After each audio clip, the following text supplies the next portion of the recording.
Hello everyone and welcome back to Steins Gate Zero. I'm G, and I have gotten us back to the diversions point, before which we went into Recursive Mother Goose. If I sound a little rough today, it's because I had acid reflux all night, so I am a little raw. But anyways, we are going to answer the phone right away this time, as people descend around us and Kaguri exists. Answer. The phone I pressed against Kaguri's head stopped ringing, and in that moment, the world changed. Oh boy, here we go! That sounded like rain. What? I was inside a deep black darkness. There was no sound. No temperature. Just darkness, cold, and silence. No one was here. I didn't even know if I was asleep or awake. There was nothing but a vague sense of presence. Nothingness. Nothingness spreading out to infinity.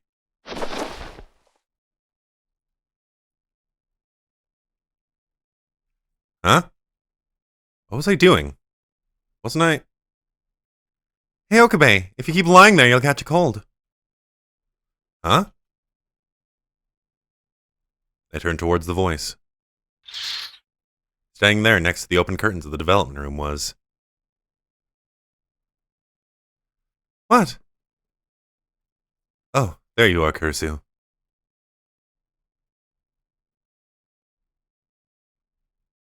Promised. Renascimento.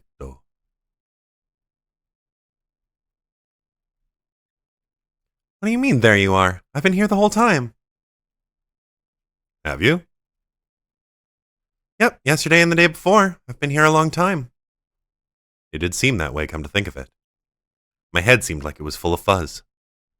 But I wasn't sleepy or tired or anything like that. My mind was very awake. But something was missing, something important. Hey, where are Daru and Mayuri? Are you really okay? Did something happen to you? What do you mean? Ashita and Mayuri are right there. Look. Huh? Green. How could you miss somebody as big as me, Green? Oh, that's right. Daru and Mayuri were always here, weren't they? No, it wasn't just them.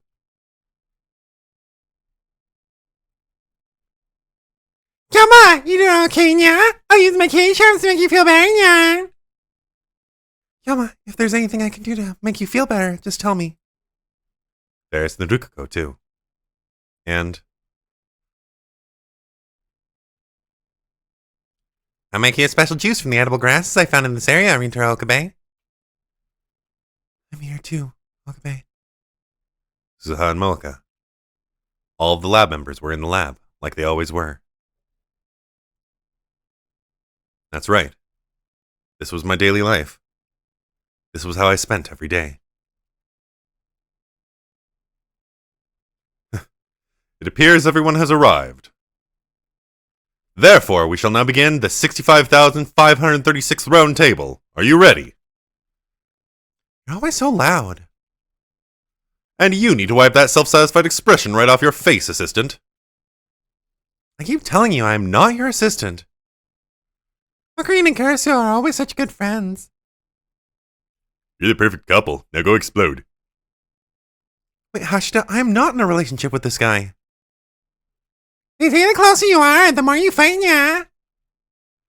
I'm jealous. You should join the fun, Ushibara. What? I couldn't? I just couldn't.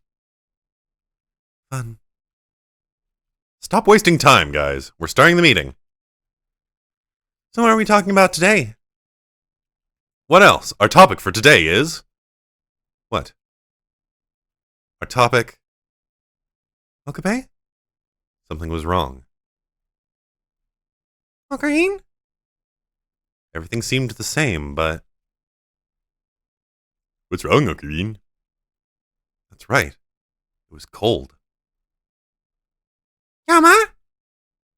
I didn't feel it. Yoma. No emotions.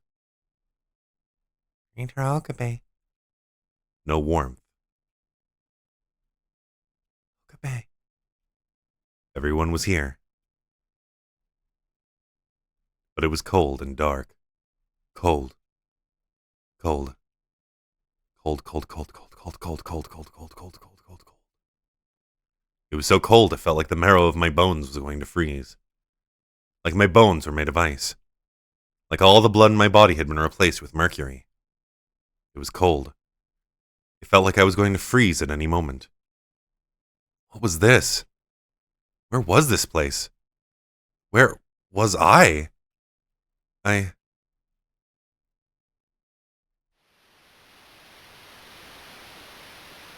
1.055821.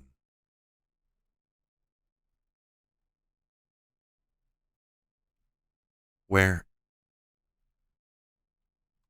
was I? What was I doing? I tried to speak, but the words didn't come out. It looked like I was lying on a bed, and a very hard one at that. I slowly looked around. It wasn't the lab, and it wasn't my room. The room was old and gloomy. Of course, I'd never seen it before. What was I doing here? There was a terrible pain in my head, like someone had jammed an electrode into my brain. I tried to raise my hand as I lay there, but it was too heavy. It was like all the joints in my body had frozen.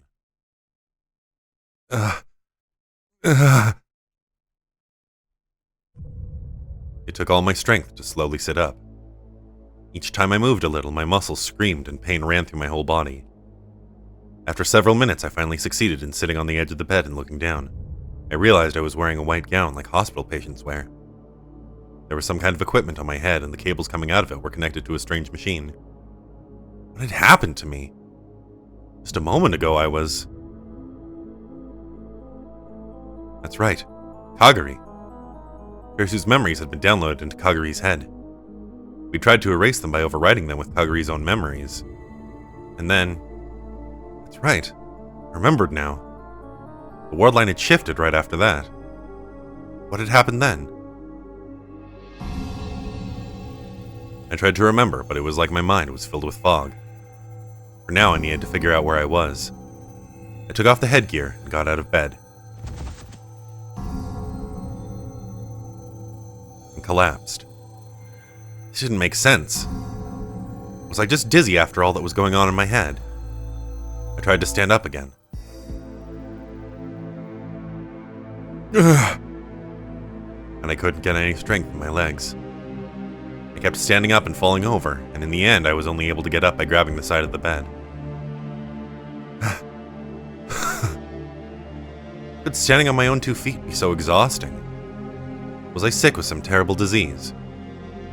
And then maybe I'd been in bed for several days.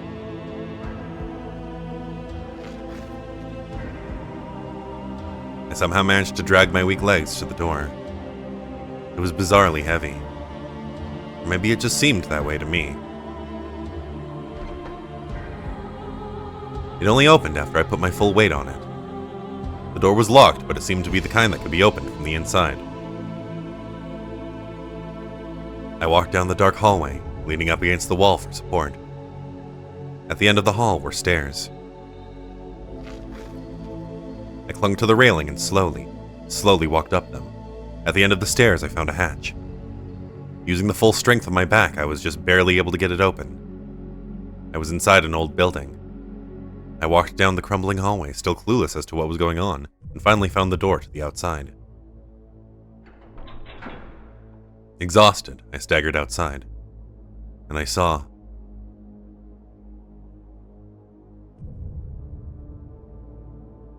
mountains of shattered rubble. What the heck? Rows of destroyed, abandoned buildings. Exposed, twisted steel girders. At first I thought it was a movie set, but it was all far too realistic for that. The walls, the windows, the ceilings, everything was destroyed. Little bits of rubble covered the ground. There were cracks in the asphalt on the road, making it impossible to walk straight. And it wasn't just directly in front of me. I spun around a full 360 degrees and saw the same scene everywhere. I smelled oil. I smelled something burning. I looked up to the sky. It was dark and gloomy. I thought it might just be cloudy, but something else seemed to be going on. I could see the hazy outline of the sun beyond the black curtain that covered the sky.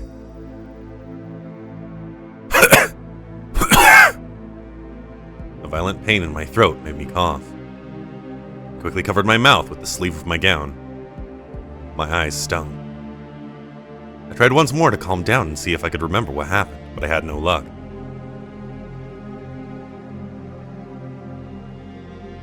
All I knew for sure was that there had been a world line shift when I deleted Kursu's memories from inside Kagari. The memories held by the Amadeus Kursu, and the memories implanted in Kagari. Maybe when whoever owned them changed, that is, whoever held Kursu's time machine theory, the world line changed with it.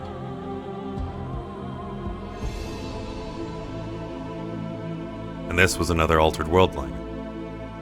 Which meant what I was seeing was...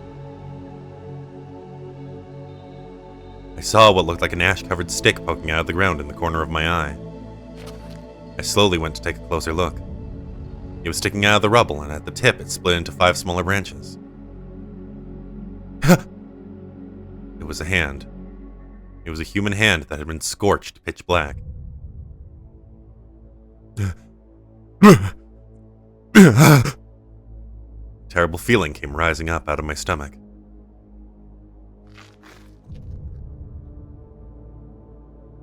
Suddenly, I thought I saw something move. Someone was there. Where? I listened carefully to try and pick them out.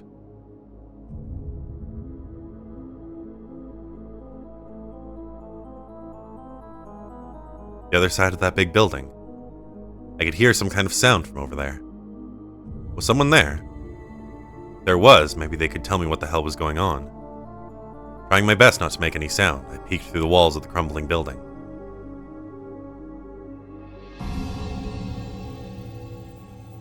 They were there, all right. There were people there. Lots of them. But they weren't people anymore. They were just human-shaped wads of meat, piled up into a mountain. And on top of the mountain was a pack of dogs. Something long and slick was hanging out of the dogs' mouths. Intestines. They were eating them. They were eating the bodies. The stench was horrible. The sound of the flies was overwhelming. It was like something out of hell.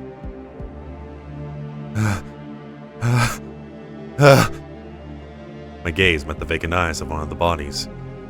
One of its eyes fell out and black insects crawled out of the empty socket. I ran away. I ran as fast as I could, stumbling forward on failing legs. Somewhere.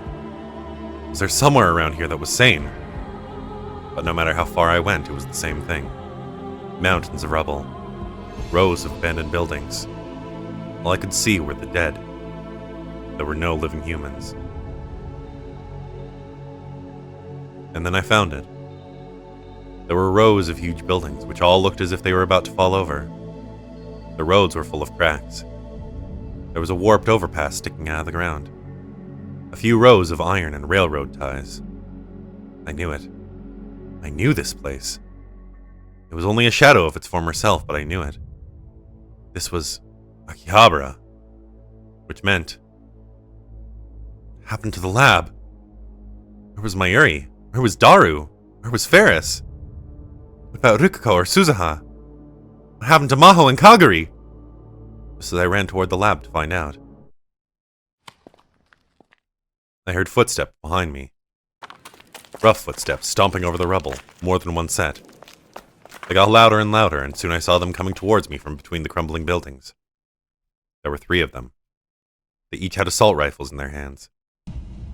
You! What are you doing there? When they saw me, they all pointed their guns at me. There was so much I wanted to ask them. There were things I wanted to know. But the only thought that came to me was that I needed to get away. But even as I tried to turn and run, my body refused to listen. Don't move! They must have sensed that I was about to flee because one of them yelled. Holes appeared in the concrete at my feet. They'd shot at me. They really shot at me. They'd shot at me with real guns. If I'd been just a little closer, they would have hit me. I was too scared to stand. The men got closer, still holding the guns. Run. You have to run. It was like my body belonged to someone else. It wasn't listening to me. The men kept getting closer. And then there was another sharp noise. One of the men collapsed to the side. He hit his head on the rubble and stopped moving. Huh? The other two waved their guns around, clearly confused as to what had just happened. You're in the way! Something dragged me to the ground.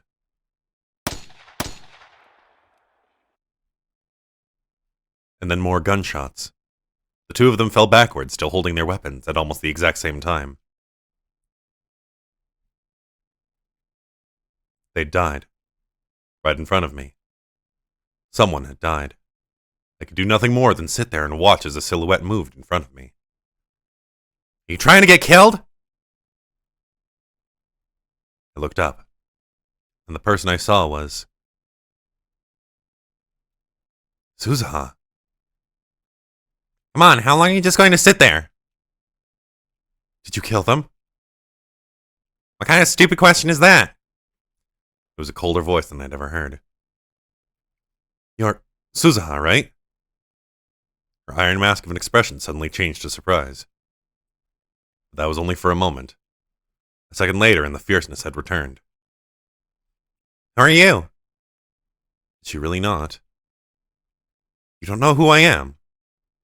Did the change in the world line mean that Suzuha and I had never met? It's me, Okabe. Rintaro Okabe. The expression on her face changed again. Rintaro Okabe? That's impossible.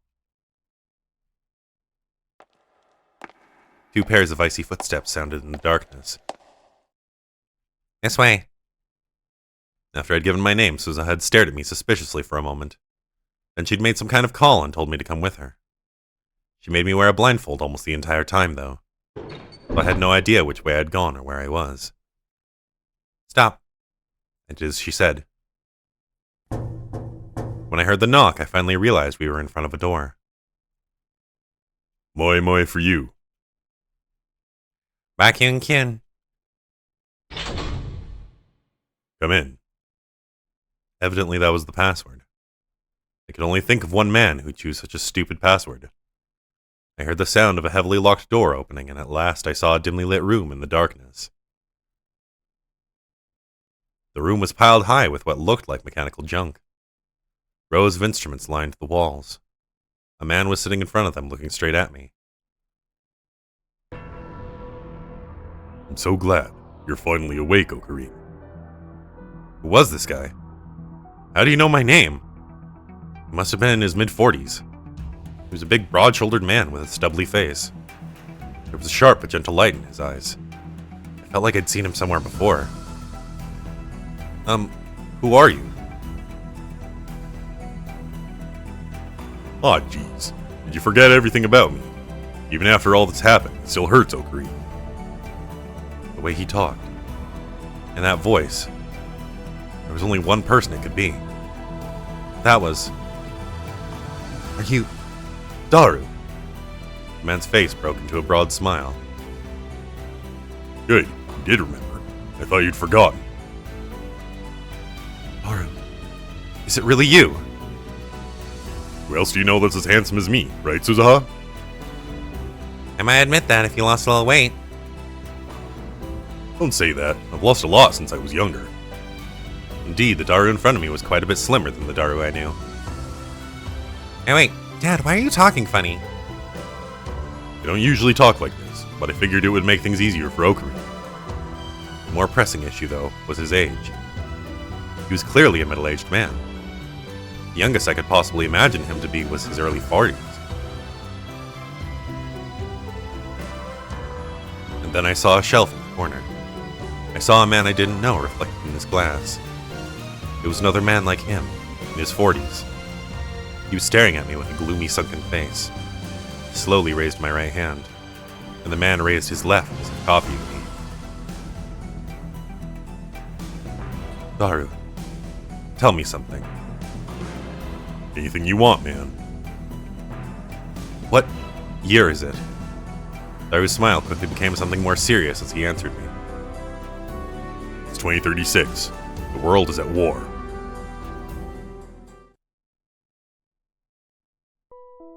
Daru gave me all the details. And this really is the year 2036. That's right. It seemed unbelievable. But Daru's appearance, and more than anything my own, made it undeniable. 2036. Suzuha had said that World War III would start sometimes in the next 10 years. 5.7 billion people would die and the population of Tokyo would drop to a tenth of what it once was. After that, the Third World War itself would end, but the chaos would continue, and even in Japan, everywhere around the world, battles would continue. Was that what I had just seen? Why don't I remember any of this? All my memories were of 2011. I had no memories of the past 25 years. My last memory was of erasing Kurisu's memories from Kaguri's head.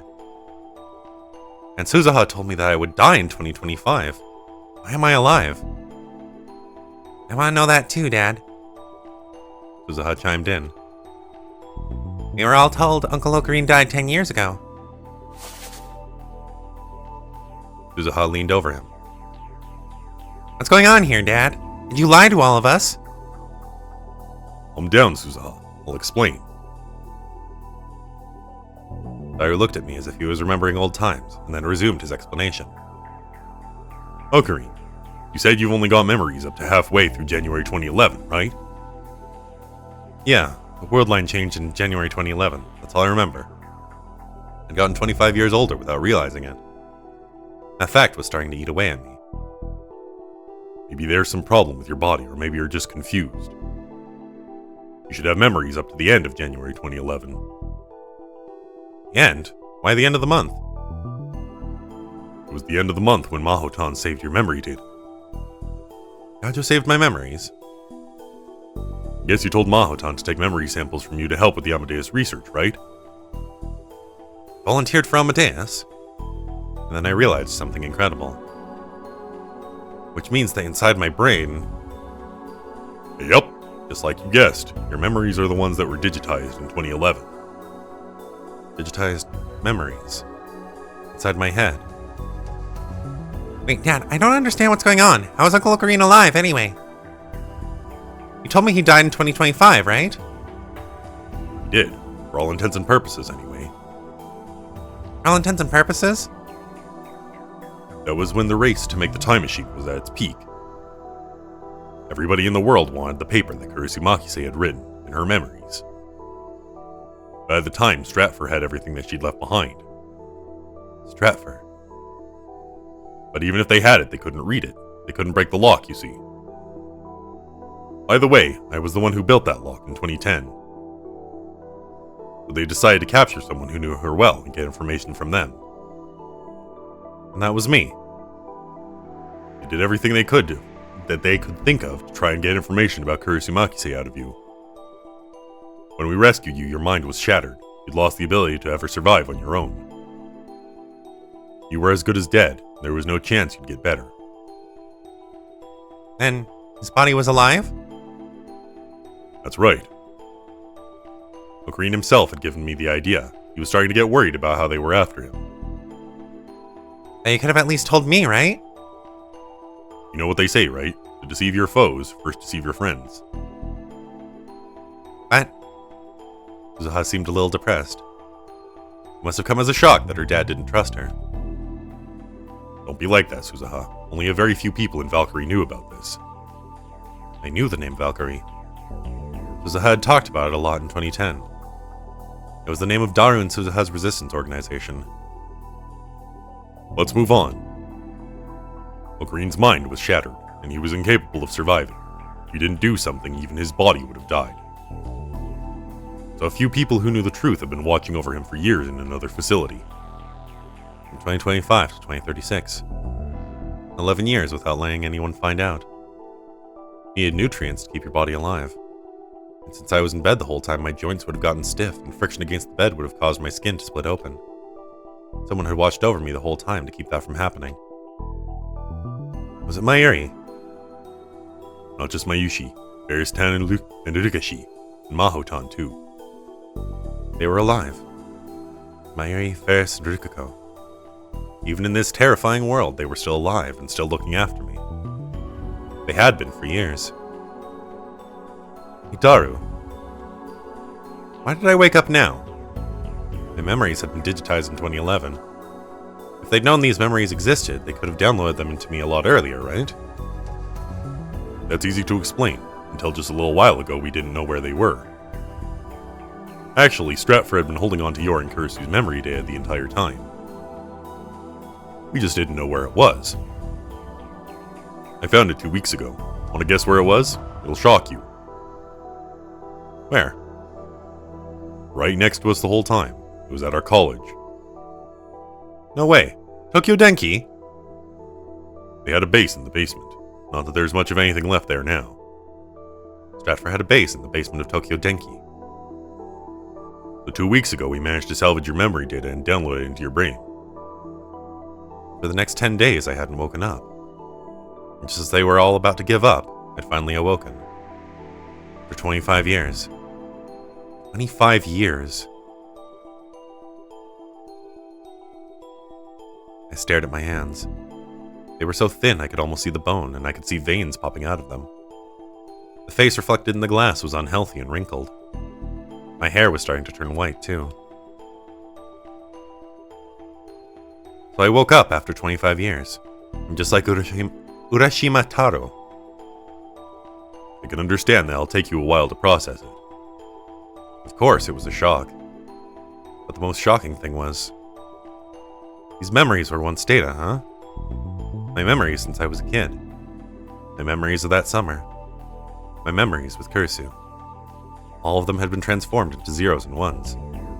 Could you still say that I was a person? Could I still be called human? That's the same as Makishishi's time leap technology, right? Went through that a bunch of times, didn't you?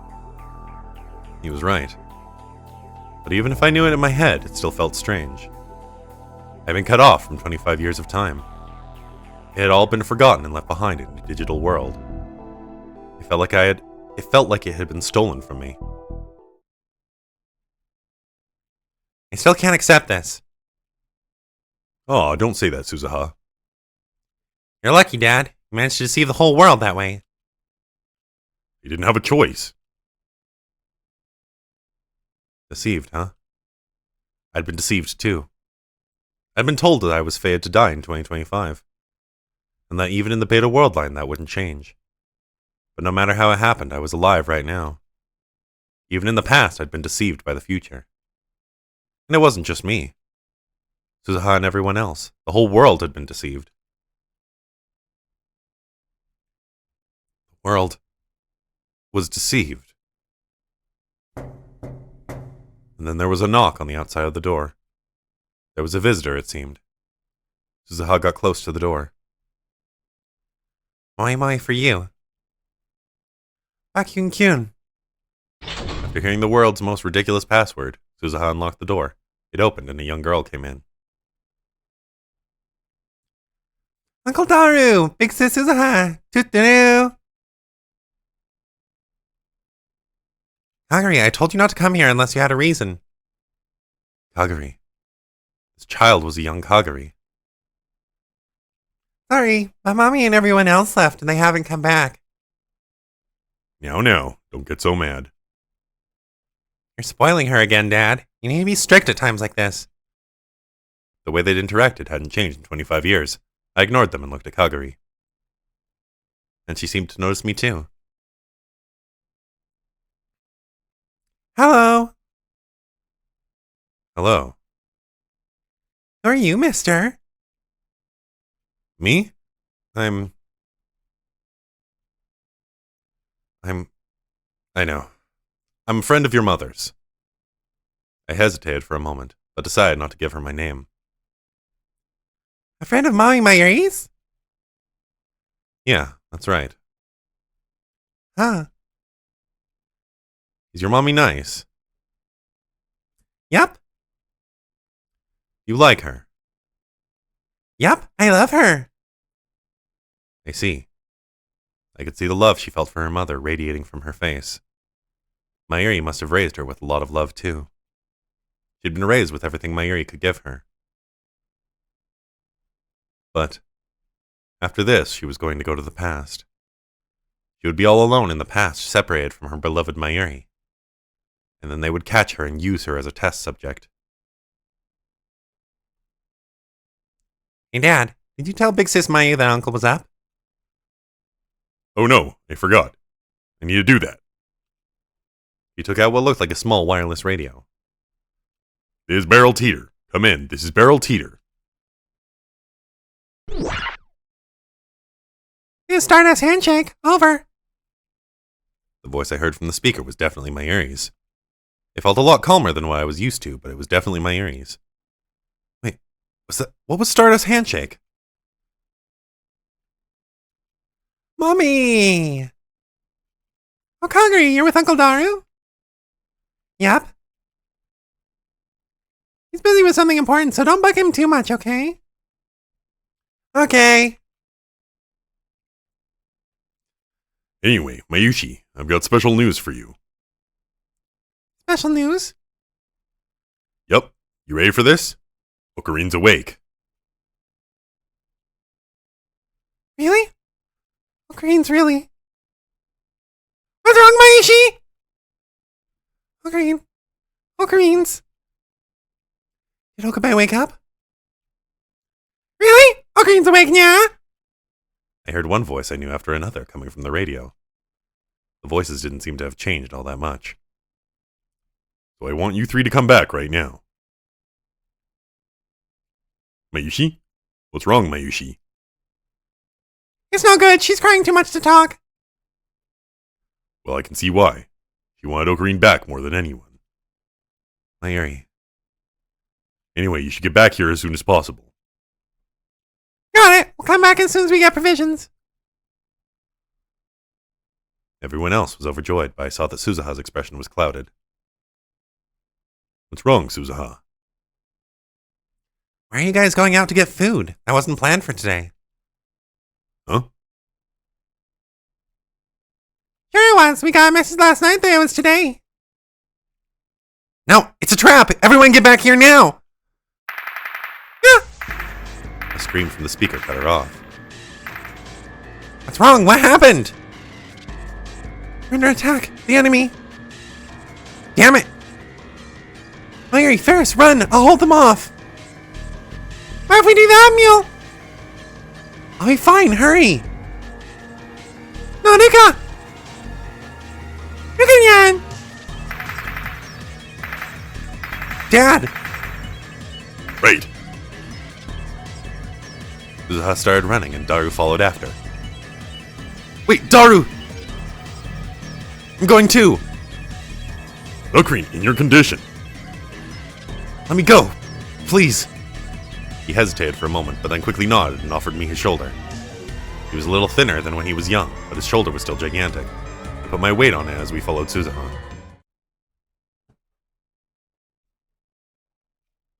When we finally got there, I saw several silhouettes. I'd been mentally preparing myself for a fierce battle, but the whole place was dead quiet. There were several men dressed like soldiers lying on the ground nearby. In front of them was Suzuha. Kneeling next to her were two women. And at their feet... Rukako. I could tell at a glance. The person lying there was Rukako. Ocarine? The two women looked up at me. Ocarine. Nika-yan. Nika-yan. Mayuri and Ferris both seemed beaten down by the passage of time.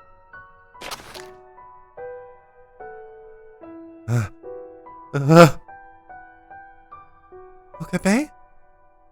His features had grown more gallant, but his face was still soft and feminine. Rukako looked at me with hazy eyes. Rukako. Is it really you, Okabe? Yeah, Rukako. It's me. Call me Rukako. It really is you. A single trail of blood dripped from Rukako's mouth. His outfit was stained with blood over his right breast, and the blood dripped over onto the ground. I knew immediately that this wound was fatal. I'm glad. I just heard. It's true. Yeah. Thanks to you, I was able to wake up. Thank you. Rukako's hand reached up towards the sky as if he was looking for something. Maybe he couldn't even see me anymore. When I grabbed his hand, it was very cold. Okabe, What is it? did it. Yeah? To the Seishin Summer School you taught me. I was able to protect Mayuri. Everyone else. Yeah. One of you guys now, right? Really one of you now. Aren't I? Idiot. You were always one of us. Rukako reached out a cold hand and touched my cheek, and smiled a dazzling smile. Makes me happy. That was all he said. And then, the touch on my cheek disappeared. Rukako? Rukako! Rika, The cold hand fell to the rubble-covered ground.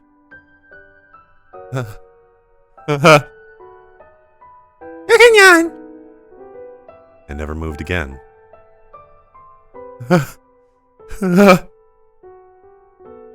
What's happened? I'm glad. Rikako always wanted to see Okarin. I'm glad he got to see him in the end. Glad? He was glad. For this. Mary's word made me realize how hellish the last 25 years I'd slept through must have been. Rika Shibata. Fought splendidly. You saved us. Please rest in peace. This is just... It's not fair. Ah!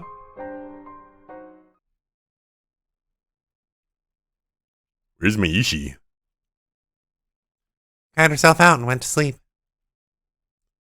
I can understand that. She and Rikashi were good friends. Rika!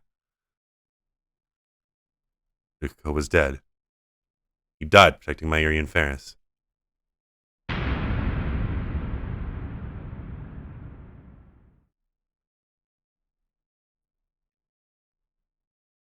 In my mind, his death overlapped with Mayuri's.